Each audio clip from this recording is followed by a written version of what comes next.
So, I've been trying to write my review of the last episode of Game of Thrones for a couple of hours now, and the words just aren't working out very well. So, I thought I'd give up and do a piece to camera instead and complete my transition to the YouTube celebrity that I know I absolutely have to be in the future.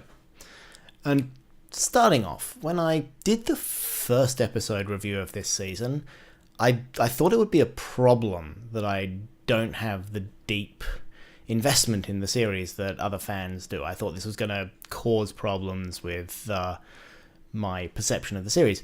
All those character reunions and cute moments in the first episode of Season 8 that require you to care about what happened before just fell flat with me, and you can feel that when you read the review.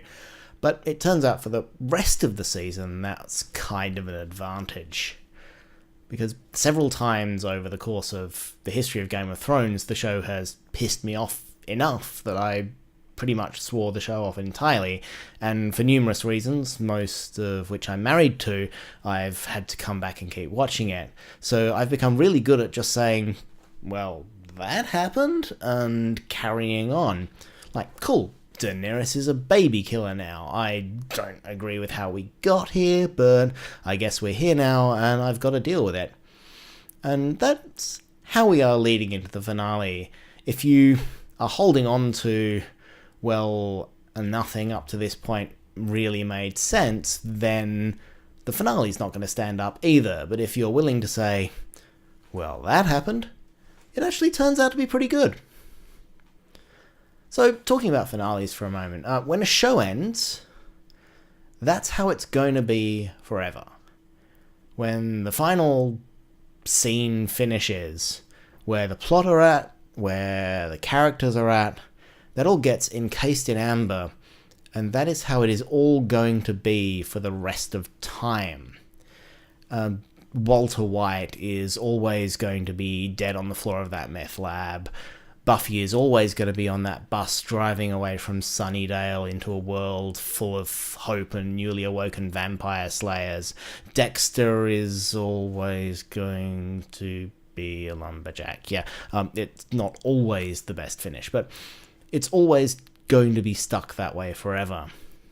And to go off on a tangent, this is why I think the ending of The Sopranos was so inspired. Like, if they'd killed Tony Soprano shockingly at the end of the season, then the whole show would have become a morality play where at the end you get your just desserts. But if they'd left him alive, then it all becomes this nihilistic story about how you get away with it in the end. So instead, in this moment of genius that he copped an enormous amount of flack for, David Chase got them sitting in the diner, and then somebody walks in and it cuts to black. And instead of the show forever being them alive or forever them being dead, the show is them forever not knowing if the person walking into the room is going to kill them or not, which is, if you look back on it, a really right way for that story to live on forever.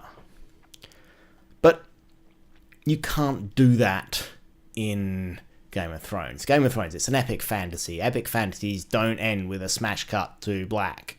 They end up with a new king, they end up with the elves floating off into the west, or whatever.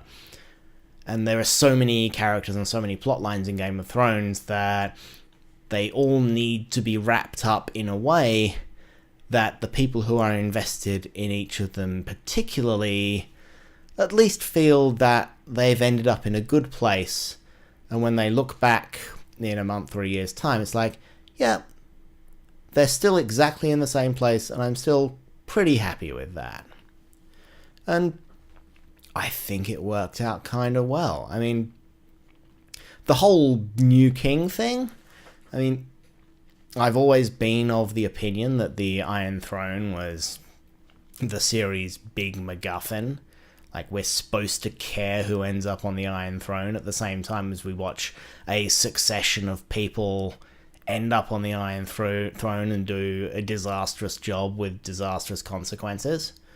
And even with the twist at the end where the Iron Throne isn't necessarily the Iron Throne anymore, Bran being made king, while utterly unearned and making absolutely no sense, it doesn't bother me so much because the whole plotline around who became king was such an obvious distraction around the plotline of the characters that you care about a lot more than that.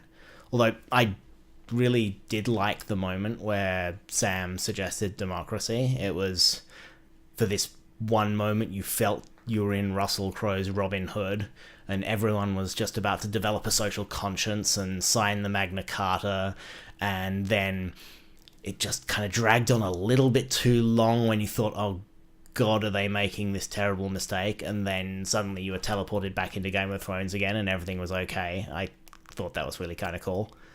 But, beyond the throne for everyone else, did they end up in a satisfying place? I mean, Dany, after what happened last episode, if you accept that, then yes, she has to die. Arya can't kill her because Arya just killed the Night King, and going from killing the Night King to killing Dany is not a satisfying character arc for Arya, so it made sense for Jon to stab her mid-snog. It was an ending that was appropriate to the story they were telling. Sansa got to be queen without having to shack up with some guy she doesn't like. Arya got to go on adventures. Jon Snow got to go and be a sad sack in the snow like he was always destined to be. Tyrion got to go on being Tyrion. It all basically worked out. And you look back and you think of each of these characters, and some are happy and some are sad, but it all ends up being generally satisfying. I mean, would it have been better if they'd had a dozen more episodes to get here, to tell all these stories with a little more depth and make the fleshing out of them a bit more believable? Yeah, absolutely. But even if they had those dozen more episodes, I'd actually still been happy with it ending exactly the same way. So that's a sign of a good finale.